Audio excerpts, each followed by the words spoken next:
Ayan, good morning po sa inyong lahat. Ang bigat po nung song kanina, no?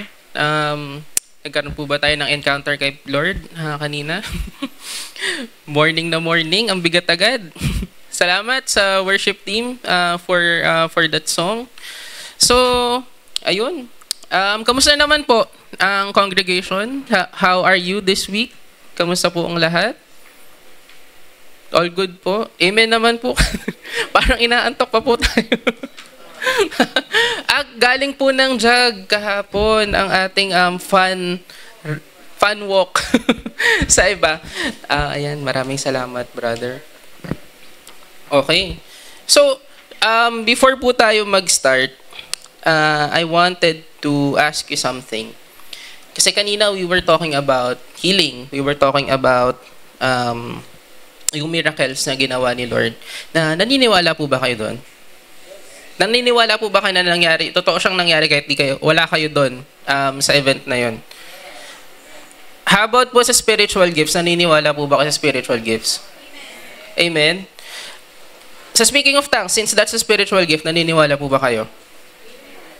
Some of you might. Di ba? How about yung concept ng salvation? Naniniwala po ba kayo sa concept ng salvation? Yes? Okay. So a lot of you said yes a while ago.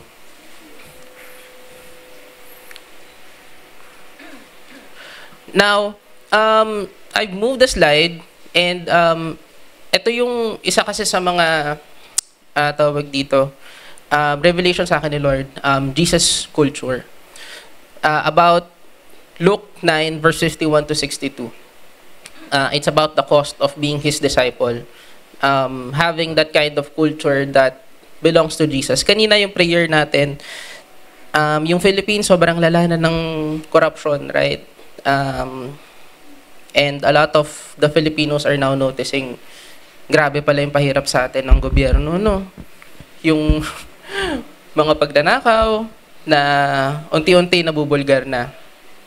Now, what does it mean when you have a culture? A culture kasi, when I've researched about it, it's a compilation of generations of worth of archives ng human history, how they do things, and now when we insert Jesus there, that's a generation of how they serve Jesus. And that's what I want to share today. So, remember kanina, I was asking if naniniwala ba kayo dun sa mga na-mention ko sa inyo. What if I tell you right now that hindi ako naniniwala sa mga yon? Ano yung magiging response niyo sa akin? Hindi ako naniniwala. Hindi ako naniniwala sa konsepto ng salvation. Hindi ako naniniwala sa healing. I don't believe in the spiritual gifts. And I don't believe in tongues. How do you then respond to me? Diba? Would you call me an enemy right then and there? Would you throw stones at me kapag sinabi kong hindi ako naniniwala kasi hindi naman yan yung konsepto na gusto kong paniwalaan? Right? So, in Luke 9, 51 to 56, it says here, as the time approached for him to be taken up to heaven, Jesus resolutely set out for Jerusalem, and he sent messengers on ahead who went into the Samaritan village to get things ready for him. But the people there did not welcome him because he was heading for Jerusalem. So before we start, let's pray. Lord, maraming salamat for giving us this opportunity, Lord, para mapakinggan ang inyong message, Panginoon. Lord, we pray for wisdom, Lord God, for today, Lord God, na manamnam namin ito spiritually, Lord God, kung ano yung gusto mong i-impart, Lord, sa amin, Panginoon. Lord, maraming salamat, and this is Lord, we pray for, Panginoon, na ito'y magbigay kalakasan sa amin for the spiritual battle to come for this week. Maraming salamat, in Jesus' name, Amen. So, it says there, si Lord papunta ng Jerusalem, pero hindi siya welcome because they were heading for a Samaritan village. So, ang Samaritan kasi di ko sure kasi kung ano yung country na to. Samarita po ba, Pastor? Yung Samaria. Yung province na to ay may long term na alitan na kasi with Jerusalem. So technically, that's the reason why I asked you kanina, because here, Jesus rebuked them.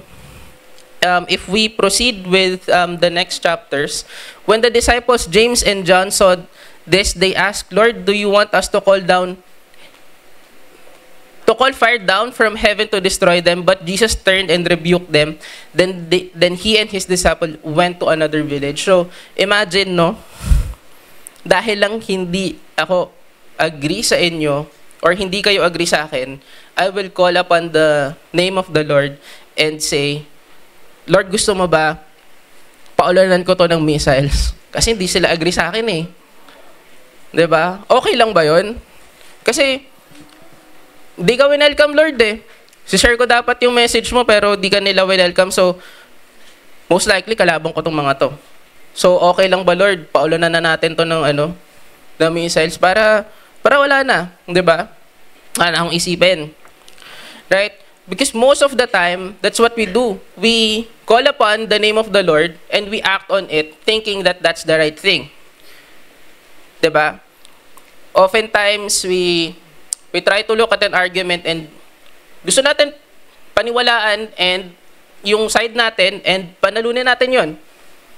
Diba? Nasa nature na natin na kapag ka may argument and alam kong tama ako and alam kong specialization ko yon, dapat manalo ako.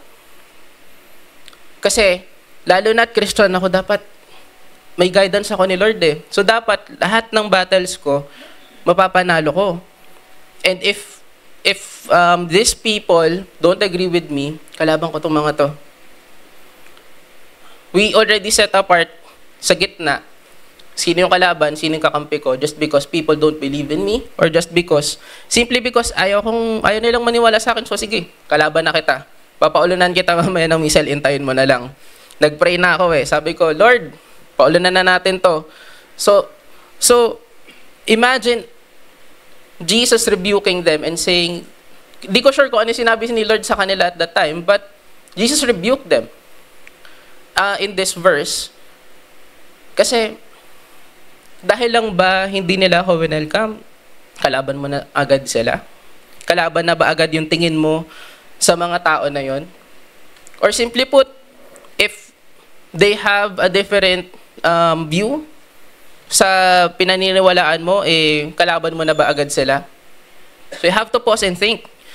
Kasi minsan, may mga marami sa atin yung mga fact finders, diba? Na kapag ka-backed up tayo ng data, masayang-masaya tayo, tapos mananalo tayo ng argument. And, eto pa, another example is, may kaibigan ka nagkwento ng masama experience niya about a person. Yung person na yun, wala sa conversation ninyo. Technically, dalawa lang kayo nag-uusap, and then pinag-uusapan niyo isang tao, and sinisiraan niyo siya. So, technically, ang perception mo, galit na rin ako dyan kasi yung kaibigan ko galit dito sa tao na to. So in that sense, nasan yung spiritual maturity mo? As a Christian, kapag sinabihan ka ng ganon, and wala ka ng, hindi mo na inalam kung anong side nung isa, nagalit ka na lang. 'Di ba? Usually that's how corruption starts. When we tolerate the ungodly ways that we encounter, hinahayaan natin, that's when corruption starts. And alam nyo, I actually had an encounter this week. Supposedly tawag dito, an argument, but I decided not to, hindi ko na pinatulan. Kasi, it started out na iba yung view niya, iba yung view ko. And tinanong niya ako, pero hindi na ako nag-respond. I could have responded at that time, pero I left the conversation hanging. So, mahaba pa yung response niya, pero hindi na ako nag-respond back. I don't know if that's spiritual maturity or umiwas lang talaga ako nun sa gulo kasi pagod na ako. So, you know, when you're conflicted at some point, dyan mo makikita yung ano mo, spiritual maturity mo. Are you going to turn back? Tawag dito, would you turn your back on these arguments and just pray na, Lord, I pray for this person, that you give him guidance, that you give him wisdom towards kung ano yung issues niya in life, right? Or kung ano yung pinaglalaban niya. Technically, di natin sure kung meron siyang, alam mo yun, ginagawang hindi maganda, na nako-cover up lang. And that's usually, as I've mentioned, how corruption starts. And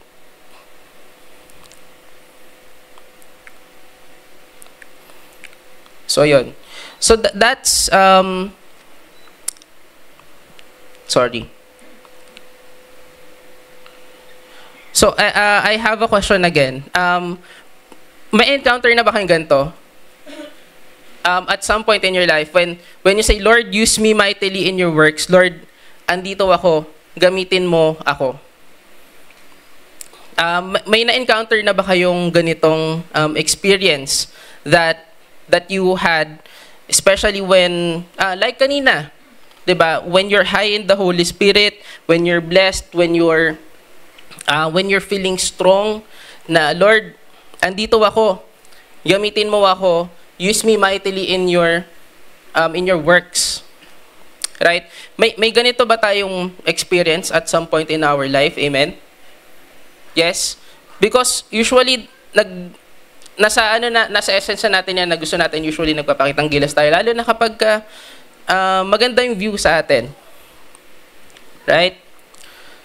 So, it's really a familiar phrase that it ends up as a face. Nagiging face po ito, itong ganitong ano natin, thinking natin. And I'll show you a picture.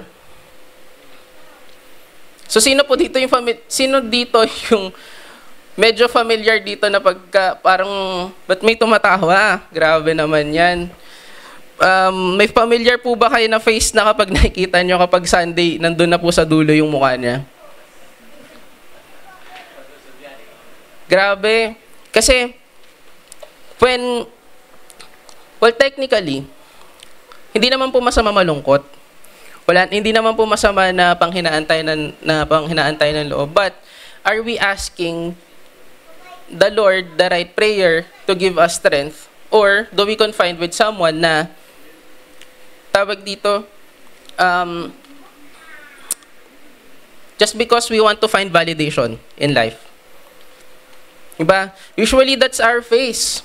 Pagka, when we say, Lord, use me mightily, nandun ka pa sa first face, nandun ka pa sa first picture. Nakikita pa natin, diba, ang sigla-sigla pa ng muka. Tuesday, I make a sin.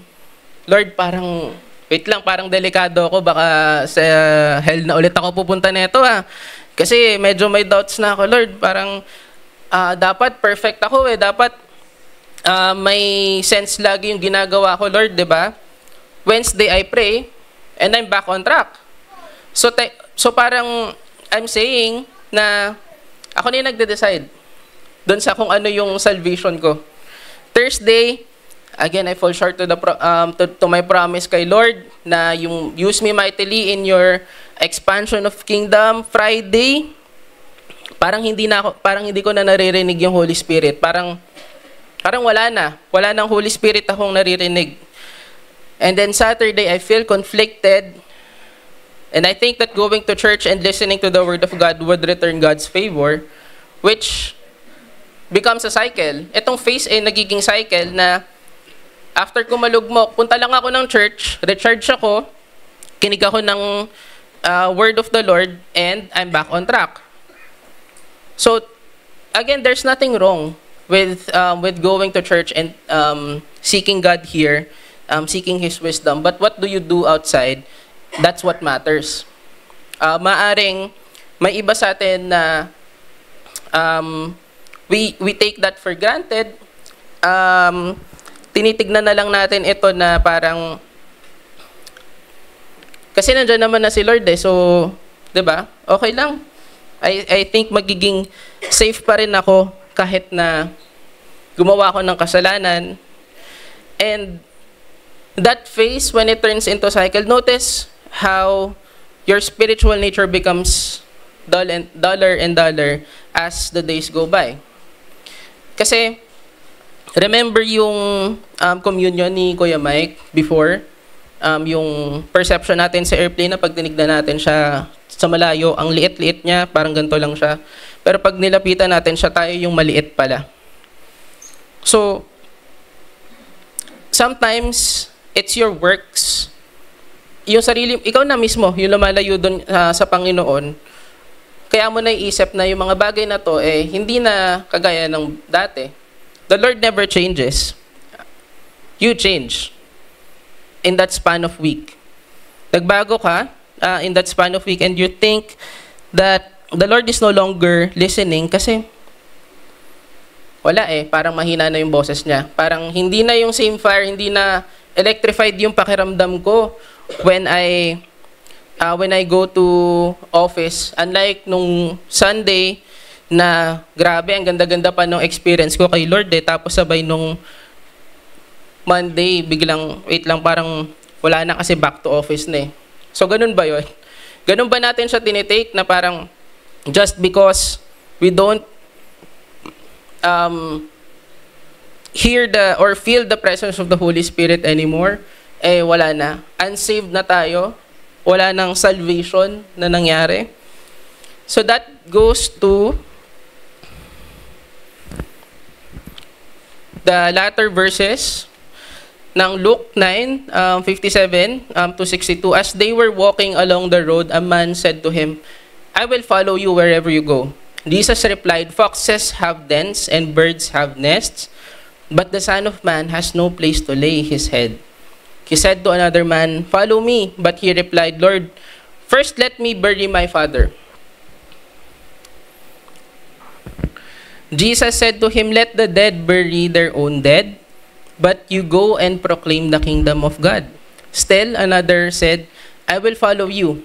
Lord, but first let me go back and say goodbye to my family. Jesus replied, no one who puts a hand to the plow and looks back is fit for the service in the kingdom of God. So, ang bigat, no? That's the cost of following Jesus. That we think that it's our time, inaano natin yung perfect timing, tapos susunod tayo sa Kanya. It doesn't work that way. So, yung excuses, it might sound noble, it might sound, diba? Reasonable enough kung sasabihin mo sa akin yun, oo nga, sige, may patay ka, sige, it's okay. Huwag ka munang mag-church or huwag muna tayong tumuloy sa cell group natin. You can go ahead and mourn your dead. But Jesus said to him, let the dead bury the dead. Right? And other examples here, your family, they are mourning. But what they don't know in the scripture is that Jesus sees right through the excuses. Si Lord kasi nakatingin sa puso natin, hindi naman sa kung ano yung sinasabi natin sa Kanya during that time. So, with that, there is an invitation for him from Christ to follow Him. However, the followers have their excuses. Ito nga, it might sound noble again, kasi nga, sinabi nila, may namatayan ako So, ikaw ba pagka sinabi ng friend mo namatayan siya, and may lakad kayo, anong ginagawa ninyo? Usually, di ba, pinopostpone natin yung lakad? We set it to another schedule, kasi may another time pa naman But, the Lord said here, let the dead bury the dead. Lalo na tatay na yun. So, di ba? Parang ang bigat nun. Pag matayan ka ng tatay, usually you want to be there. Kasi malungkot ka at that time Pero, when you said that, Lord, use me mightily in your works, Lord, nandito ako, Lord, use me. You have that declaration. So, you shouldn't be expecting na gagawin mo yon sa oras mo at your own convenience. 'Di ba? Kasi obedience, do you believe in this? Obedience postponed is obedience withheld? Na supposedly madali lang naman sana for us to obey, but we postpone it, so now it's withheld. And we think that doing it on a later time would still make it work. 'Di ba? Kasi usually, or hindi naman nawawala yung voice ng Holy Spirit sa atin eh. It prompts us in subtle ways. Sometimes it says, apologize now. You have to start praying again. You have to start reading the Bible again. Begin the devotion. If may kasalanan ka or nagkaroon kayo ng alitan with another person, the Holy Spirit says, forgive that person now. Sign up to serve for your church. You have to make the call now. And usually, and these phrases, it has a timing and it says now. You have to cancel the compromise. You have to step up and lead, because it's following Jesus, it's not about your timing. Usually, hinahanap natin yun yung perfect timing na I'll start January 1st. I'll read the Bible through para start of the year, maganda yan. Pero ano pa lang, magsa-September pa lang, di ba? August 31 pa lang, pero ang iniisip ko na January 1st, 2026, na I'll start by then, para yung Bible reading ko, 365 days. Di ba? Sinong guilty dyan? Taas ang kamay. De joke, wag. Di ba? Pero ako, I can attest to that. I have been guilty to that. Na, sabi ko, Lord, I'll read through with the Bible, pero right now, yung Bible ko, inaalikabok na. Puro alikabok na siya. Hindi ko pa rin siya nabubuksan up until now. August na, ang sabi ko, June, January mag-start ako. May butal-butal. Sabi ko, sige, ayusin ko ng February. Nagkaroon pa rin siya ng butal. Sige, Lord, I promise, March, kompleto na to. March na kompleto ko naman siya. And then, April came, halos hindi ako nakapagbasa. May, talagang wala na. Diba, minsan nga hindi na ako nakakapag-devotion in a day. There are cases like that. And then, I've noticed that it became a phase. Like yung pinakita ko kanina, yung picture, imagine that's your spiritual strength. Na when you are called, of course, you are strong. Strong pa yung presence ng Holy Spirit sa atin until it becomes weaker and weaker as days go by, because we lose track of what's important, and that's what happens. Nalulugmok na tayo kasi yung 365 days hindi natin na kompleto, pero what's important is now. Have you read the Bible now? Have you read the Bible today? Have you forgiven that person today na nagkaroon kayo ng alitan? Were you able to begin the devotion that you were praying for? So, these things, when you pray for them, you have an action to do. Hindi pwedeng, Lord, eto ako, use me mightily in your kingdom. Pero, pwede bukas na. Kasi busy ako today eh. Okay lang ba, Lord? Next week na kasi may client visit po ako, may meeting po ko dun sa investor namin sa company. So, or, Lord, okay lang ba next week? Kasi may family outing pala kami this week eh. Di ko magagawa yung, di ako makapagbasa ng scripture mo.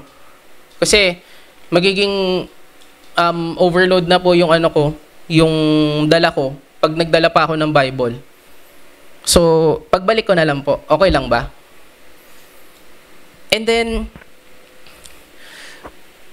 when we realize the calling,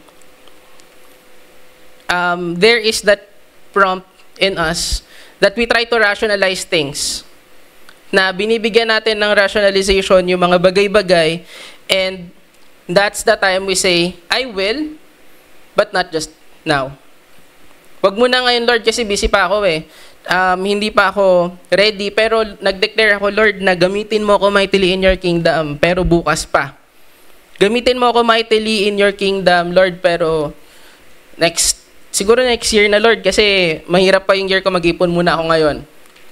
And then I'll use that savings for the expansion of your kingdom. And that's when you begin to compromise. Okay, Lord, nagbigay ka ng covenant and then you begin to compromise na,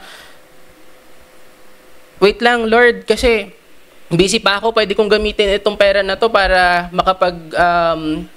makakain kami ng cell group ko. Para hindi lang biscuit tsaka juice na tangi yung tinitimpla namin, Lord. Gusto ko, Lord, may spaghetti tapos may zesto na para mag-level up naman yung namin. So magagawa ko lang to, Lord, if mag-iipon muna ako ngayon, and then, isa-set aside ko muna yung calling. Usually, that's what we do. We set resolutions, worldly resolutions, and we mix it up with the calling. We try to rationalize things, and we wait for the perfect time that never comes. Yun nga, gaya nung sinabi ko sa inyo, usually, we start with January 1st, and then, we end up with January 31st, hindi naman natin na kompleto yung Bible reading. And sometimes, as a testament din, when I was I'm working right now,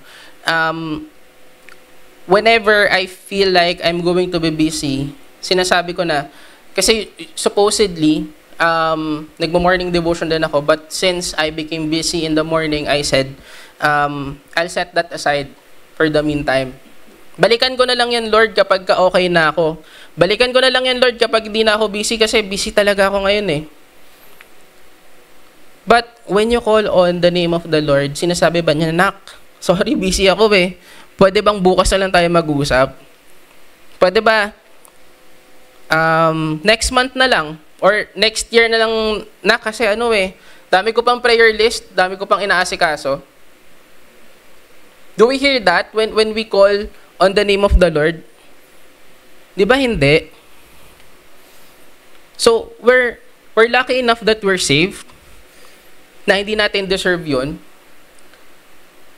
Tapos, when we call on the name of the Lord, 24/7 nandyan siya, pero tayo, when we are called upon, when we are being called in the service of the Lord, lagi tayo may reason, lagi tayo may excuse.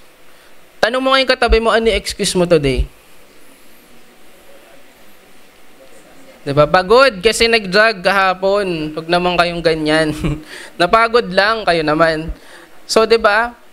Usually, that's how we possession ourselves. I actually remember this one time.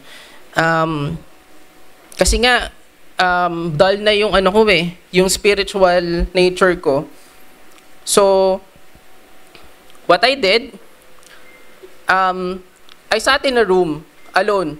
Mag-isa lang ako. Sabi ko, Lord, hindi ako aalis dito sa kwarto na to na hindi kita na-encounter. So, I played songs. Lahat ng ginagawa natin para magkaroon tayo na encounter kay Lord. I recited scriptures, reading through the Bible. I even rebuke the works of yung kalaban natin, yung demons. So, since, parang I'm thinking na seasoned Christian na ako, alam ko na yung gagawin dito, then maya-maya, alam mo yan, parang kinokuryente ka na ni Lord kasi nandun yung Holy Spirit, yung ganong emotion. Pero walang nangyaring ganon. Na usually, when I pray, when I sat down for 5 minutes and I recite scriptures and I play songs, usually 10 minutes or less, the Lord would answer you already. Nandun na yung presensya ng Holy Spirit sa lugar na yon. But this time, nothing happened. Walang nangyari. So I continued on pressing because I tried to experience God's presence through my own effort na na I even cried out to the Lord, trying to guilt Him into talking to me. Lord, umiyak na ako. Kausapin mo naman ako. Kasi nararamdaman ko na yung presence. Ito na ba? Ay, hindi pa. Lord, wait lang, iiyak ako. Pag umiyak ako, dapat kausapin mo na ako, ah. Kasi umiyak na ako, Lord, eh. Ito na yung last step, Lord. Kumanta na ako. Nag-recite na ako ng Bible verse. Nagpe-pray na ako. I even rebuke the work of the enemy. So, kapag umiyak ako, Lord, di mo pa ako kinausap. Hindi ko na alam gagawin ko. So, when I was already crying, still nothing happened. And then, I said, Lord, teach me how to pray. Hindi ko po alam kung paano magdasal. I just want your presence right now. I surrender myself. And then instantly, something happened.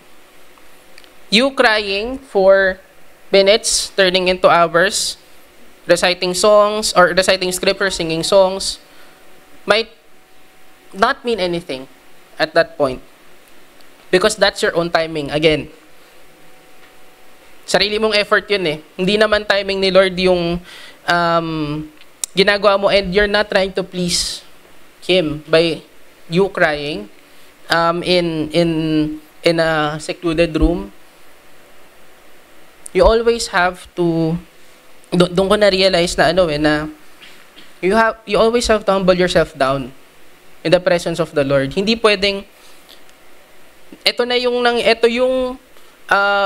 naging encounter ko last time, so babalikan ko to, and then I will just strengthen it. The Lord doesn't work in a corporate setup na kapag gumawa ka ng something good, you'll be praised, and then you will be rewarded, and then you will be promoted. So it doesn't work that way. Sa service natin kay Lord, kung sino yung nagpapakumbaba, siya pa yung tinataas. So imagine, 3 hours halos nagulong ako sa isang room na ako lang, walang nakakarinig sa akin. Gumangaw na ako doon, Lord, kausapin mo ko. Pero nothing happened. But when I knelt down and I said, Lord, hindi ko po alam kung paano. Teach me how.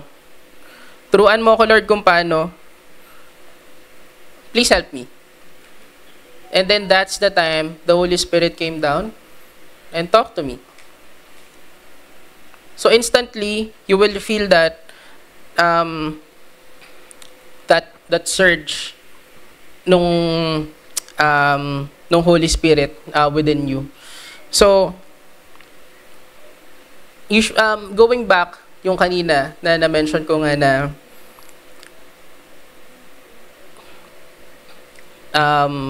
when we are asked to serve the Lord, usually it's our mindset that pushes back tasks, which dulls our sensitivity to the Holy Spirit's timing for the blessings to come in your life.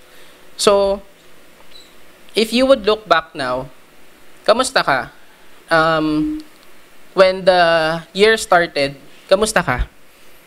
Going to August 31st, were you able to do what you promised to the Lord when January 1 came?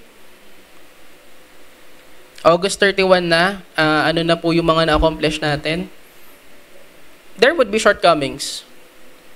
Hindi naman po tayo perpekto, wala naman pong perpekto na Kristiyano. But, when we delay it further, the calling, when we postpone our obedience, when we withheld that obedience, the Holy Spirit seems to be quieter. And usually how the Holy Spirit works, it usually prompts us in subtle ways. As what I've mentioned kanina. Mahinahon yan. Hindi naman yan na, "Uy, Day, kumilos ka na ngayon." Wala, na gumising ka ng isang umaga na parang sinigawan ka ng Holy Spirit na, "Uy, kumilos ka na ngayon." doesn't work that way. The Spirit is good. Na kahit na puro kapalpakan na yung ginagawa mo, He won't call you out. It would still be in a subtle ways. But since it's subtle, sometimes we take it na hindi na natin naririnig yun. Kasi nga, it's becoming more subtle the more that you are withholding your obedience sa Panginoon. Like, yung verse kanina. Lord, wait lang. Birthday ko muna yung father ko. I'll just mourn.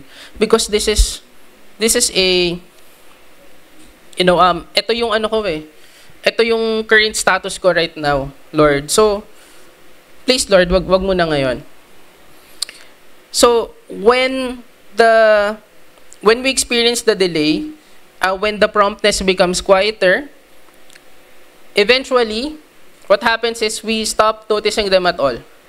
Di mo na napapansin na may calling ka pala. And then you just go by day, ginagawa mo na lang yung worldly resolutions. Kasi yun yung nakasanayan mo, wala ka namang ginagawang mali.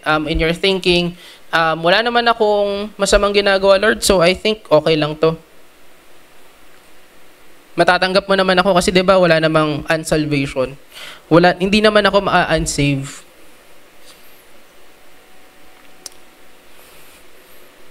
And if we keep on pausing, what happens is we will miss the movement of the Holy Spirit in our lives. And then we go to church, we think that the church is the solution to our problems. Na pag pumunta tayo dito sa Sunday, renewed na tayo.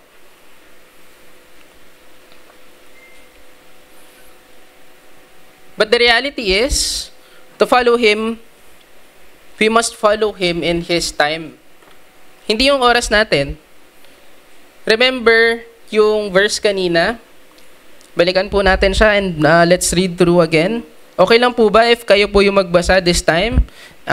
Sige po. 1, 2, 3. Sige po. Let's read.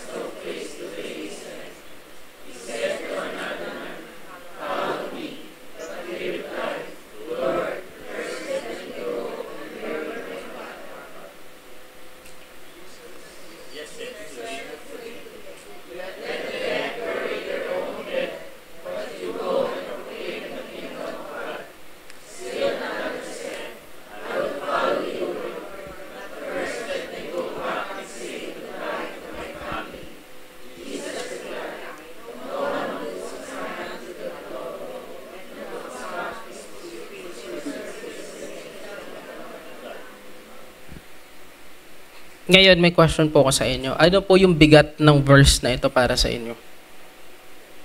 Knowing what you've heard earlier, ano na po yung bigat ng verse na to sa inyo ngayon? There's depth in this verse. Kasi, at first, when I was asked ni Pastor Arnold to speak up front, and nabasa ko to, instantly I know God is telling me something. Kasi I'm delaying the service because I was busy at that time. I'm saying lagi na, Lord, not now, but I will do yung mga substandard na tinatawag natin na parang, sige, magpe-pray naman ako everyday, Lord eh. Pero mostly it's just, our relationship now. But I'll postpone the calling na di po muna ako magli-lead sa church, di po muna ako gagawa ng way para ako mausap ng ibang tao, para mas mapalapit sa inyo. I'll just work on what I know is working for me at that time. And there's depth, and I hope that there's depth in with this verse sa inyo right now. Hindi ko alam kung ano yung pinagdadaanan nyo ngayon. Maaring may iba na may mga setbacks right now. Someone is mourning yung recent breakup with a partner. Diba? sinasabi natin usually kapag ganyan, alis na lang ako ng church. Kasi di ko kaya na makita siya dun eh. Diba? Or nag-away, mag-partner sa church, di mo na ako magsaserve kasi nandun siya. Kaaway ko yun eh. So, when you tend up to rationalize yung works ni Lord, that's the time you will miss out the movement. And the more you veer away from that position sa buhay mo, lalong hindi mo yun maririnig. And you'll end up bargaining with Him. Again, sasabihin mo, Lord, sige next week, susunod po ako.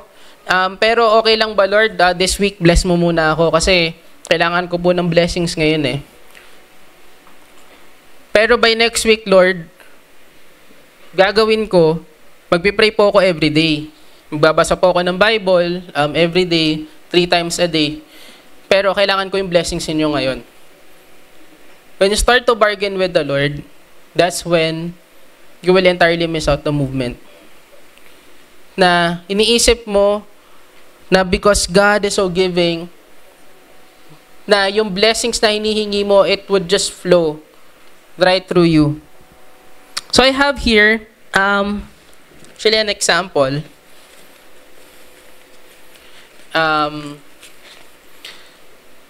So, imagine, itong bola na to, binigay sa'yo ni Lord. Pero ang sabi niya sa'yo, you can only open this kapag sinabi ko sa yung pwede mo nang buksan yung first layer. So layer by layer yung sinabi sa ni Lord. It has multiple layers, anak, pero you can only open the first layer until I say na pwede mo na siyang buksan. So binigay niya sa'yo, hindi niya pa sinasabi na pwede mo nang buksan. Yung waiting time mo from a day, it became week. Yung weeks naging months, yung months naging year, and then the Lord told you, July of the following year, nak, sige, buksan mo na yung first na layer.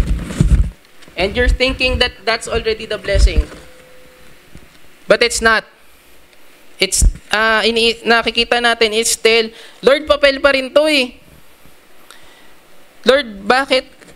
Papel pa din siya, nag-antay naman ako ng 1 year, naging solid naman ako sa inyo, naging okay naman yung relationship ko sa inyo. Lord, sumunod naman ako, 'di ba?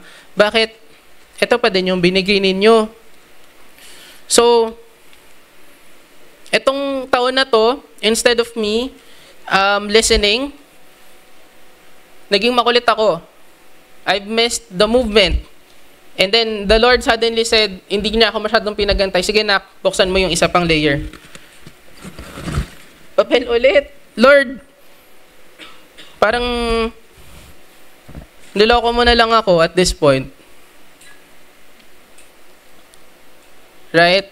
So, it's quiet. Right? Wala na ako naririnig na Holy Spirit na nag-guide sa akin just because I was looking at a tangible thing. Tinitignan ko na may blessing si Lord nakapalit for my service. Because I tried to bargain with Him na kailangan ko ng blessing. I think na kapag gumawa ako ng mabuti, sumunod ako sa Kanya, I'll be rewarded with so much more than what I have right now. So, I still have that. 2 beses ko na siyang nabuksan, pero mahina na yung word ng Holy Spirit. Can I request for us to play yung song kanina? Yung I Came For You. It just has so much depth right now. Before I proceed, can we play that song?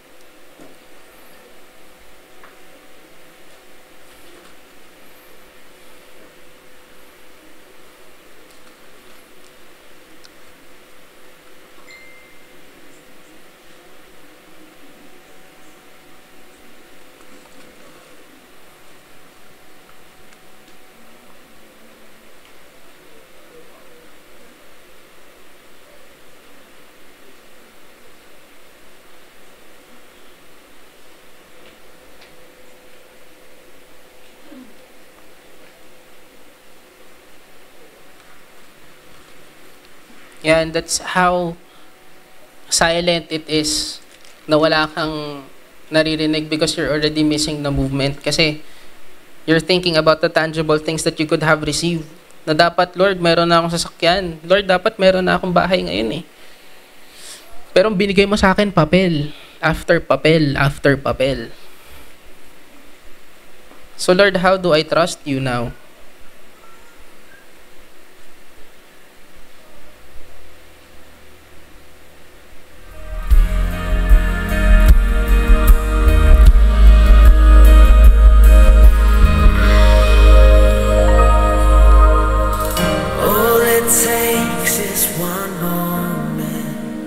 So it says there, it takes one moment. And just one touch from you.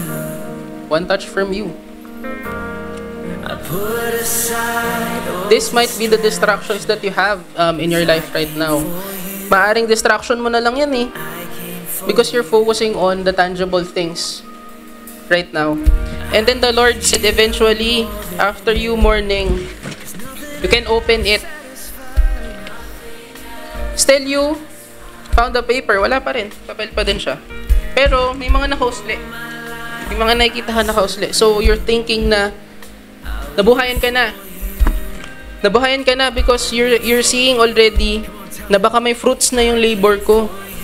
Na baka eto na yung binigay sa akin ni Lord. And then you go back to that phase. Naging maganda ulit yung takbo ng works mo. And then the Lord said to you, sige nak, bukas mo na. And then, you receive this. Yung pinag-pray mo, nagkaroon ng fruits, nagkaroon ka ng motor. Pero meron pang isa. But you think that, papel na lang to eh. Papel na lang siya. So, I'm going to think na this must be it. That this must be your blessing, Panginoon, sa buhay ko. Because I followed you, because I abandoned yung mga worldly desires ko. This must be it, Lord. This must be your blessing for me. So, tinanggap mo na siya. And you've forgotten about this. A couple of years go by. Na-realize mo na isa lang pala yung sasakay nito. Ikaw, sige, sabihin na natin 2 hanggang 3. Pero usually bawal naman kasi yung 3 kapag di kayo natikitan, edi sige, okay lang, pwede. Pero, isa, usually. So, naisip mo, Lord, hindi siya enough eh. There's something lacking because this isn't what I actually prayed for. Pero since ito yung binigay mo sa akin, Lord, I took it as your blessing. Tinanggap ko na to as your blessing. And then, suddenly you go back dun sa mga discarded na mga papel. Nakita mo, in a pile. Kasi tinapon mo na eh. So, binuksan mo siya. Binuksan mo siya. Isa-isa. And then you notice something may nakalagay pala. Ang liit lang kasi. But the first paper, it says their patience. May nakalagay maliit. Hindi mo na na-notice kasi nga, lukot-lukot. Tinapon mo na siya. Kasi you're thinking na meron sa loob. But the actual blessing is the paper itself because God is teaching you patience at that time. And then in order for you to serve the Lord, you need patience in life. Kailangan mo ng pasensya, mahabang pasensya dahil that's what would guide you. The second paper, it has nothing. Why? Because the third paper, it says here, maliit lang din, but it says here, trust. Maliit lang eh. Pero you've missed that. Because you're thinking that this is your blessing. Ito yung blessing mo sa buhay. So, dahil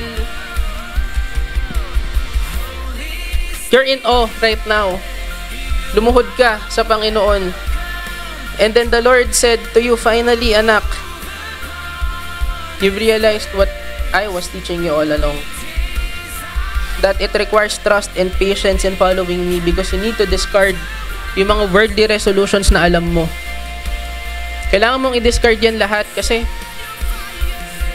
following me, it requires a lot of patience.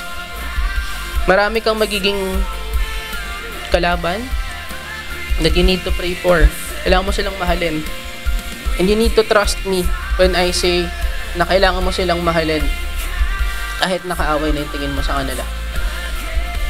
And then finally, the Lord said, sige nak, buksan mo na yung final na paper na meron ka.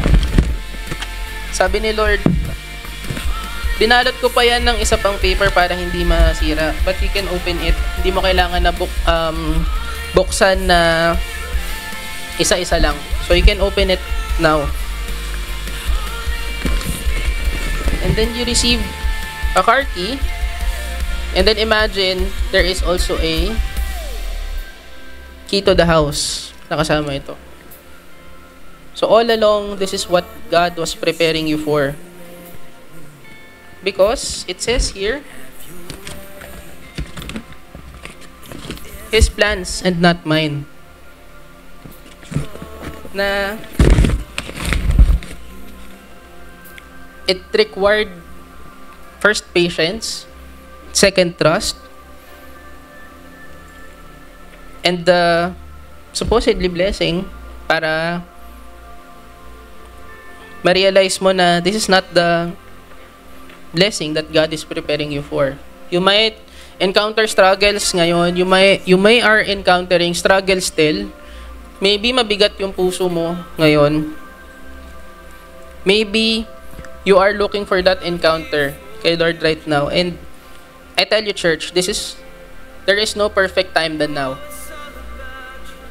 in encountering Jesus. So if you're thinking na pwede ko naman isa bukas yun, pwede ko namang gawin yan next time, you have to think again. Pause. Because sometimes your own perception isn't always aligned to what the Holy Spirit is saying. Before you act, you pause. You pause and think. And before you speak, you listen with intention. That's what trust and patience is saying to you right now. Na baka wala ka pa dun sa pangatlo or pang-apat mo na papel, but still the Lord is writing your story right now. Naniniwala ako na lahat tayo dito puspos na pagpapalain ng Panginoon. But you're all going through your seasons in life. So wag mong madaliin as well. I'm not saying na wag kang sumunod ngayon. But what I'm saying is, don't focus on the tangible things na meron or possibly na baka magkaroon ka because you're serving God right now. Because some are testament to it. Sumunod ako kay Lord, nagkaroon ako ng bahay. Sumunod ako kay Lord, nagkaroon ako ng kotse. Naging maganda yung trabaho ko. But don't look on those tangible things because God is teaching you something right now.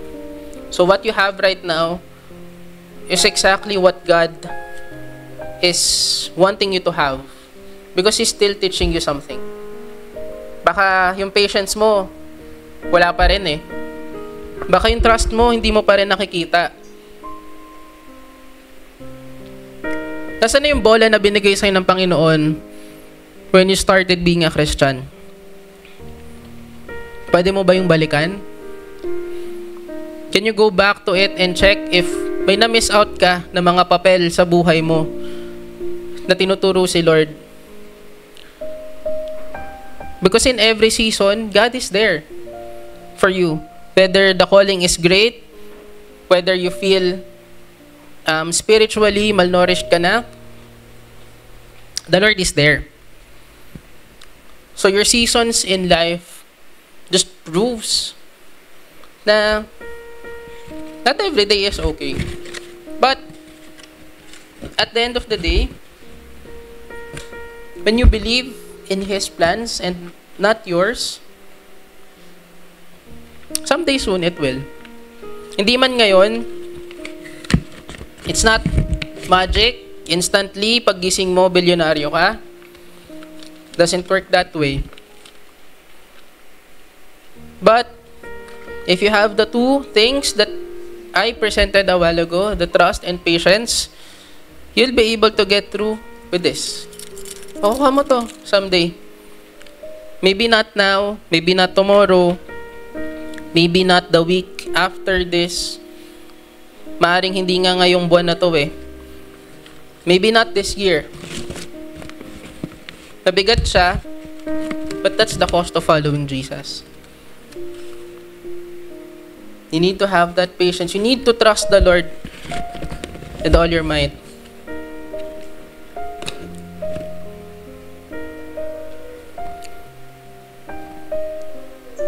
So, right now, can we stand up and just focus on yung ball of spear na binigay sa ni Lord ages ago. Can you go back? Can you check? Nasaan na yung spear na yun? And may na-miss out ba ako in following Jesus? Can we check if there's something that I missed? And if the blessing that I have right now is really His plan and not mine? Can we just take some time to reflect on this? You can pray for a person if you want to. You can even go up here, up front, if you want to, for someone to pray for you. Maaaring may pinagdadaanan ka ngayon. Maybe your season right now is not the season of blessing, but the season of trials. Because the Lord is teaching you patience right now. The Lord is teaching you to trust Him ngayon. Maybe hindi maganda yung business mo. Hindi maganda yung takbo ng work mo ngayon, or wala kang work. Mahina yung income. Maybe you're experiencing financial constraints right now that you're thinking na it might not be enough tomorrow. Baka hindi na okay yung bukas ko. So I ask you to step up front. We'll pray for you at this time. If you want, you can go around. Pag-pray mo yung katabi mo na whatever he is, hindi natin alam exactly what each and every one of us is going through right now. But I just want everyone to pray for one another right now. To have that patience, to have that trust, to renew that for some. Kasi baka yung iba meron na nun eh. Kailangan lang natin i-renew. Kailangan lang nating tignan. Nasaan na ba tayo right now? So I just want everyone to pray for one another. You can also pray for yourselves.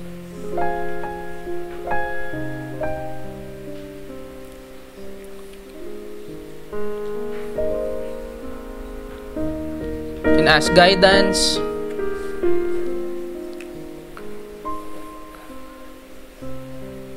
Because your season might not be now. Maaring yung season mo ginagawa pa ni Lord. Chine-check niya pa yung puso mo if you're ready for that blessing.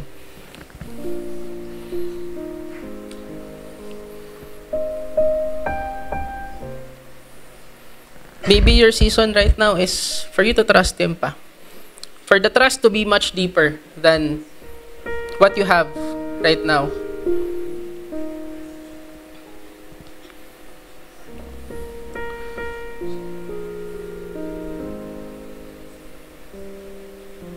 Kapatid, malayo ka na pero malayo pa. The Lord is seeing your heart right now. And He just wants to hug you right now. In your time of itong oras mo na to ngayon. Can I invite the pastors to pray for the people who came up front? Hingi lang po sana ako ng help to pray for them. Amen. Lord, we're just praying for the whole congregation right now, Panginoon. We don't know exactly, Lord God, what's happening in their lives right now, Lord God, but we know, Lord God, that you're moving in their lives right now, Lord God. Lord, ang panalangin namin, Lord God, ay marinig namin yung Espiritu mo, Lord God, that's calling us right now, Lord God. We're just praying for that right now, Lord God. Na marinig ka namin through this silence, Lord God, na meron kami. Lord, mahirap, but still, we will fight through, Panginoon. We will continue to look to you, Panginoon, because sabi mo sa amin, Lord God, we should not focus on things that are here, but on things above, Panginoon, because success means nothing, Lord God, if our spiritual nature is completely depleted, Panginoon. Kung ginagawa na lang namin to dahil nagiging alipin na kami ng pera, Lord God, ng mga mundong mga kasalanan, Panginoon. But moreover, Lord God, we are praying for this congregation, Lord God, to find and seek you more, Panginoon. That they would listen to you more, Lord God. That they're standing up right now, Lord God, because they are acting up now, Panginoon, on your calling. Lord, maraming salamat for giving us this opportunity, Lord God, para magsamba, para purihin ka, Panginoon. Give us the guidance, Lord God. Give us the wisdom, Panginoon, over all of these people, Lord God. And everyone would say, Amen.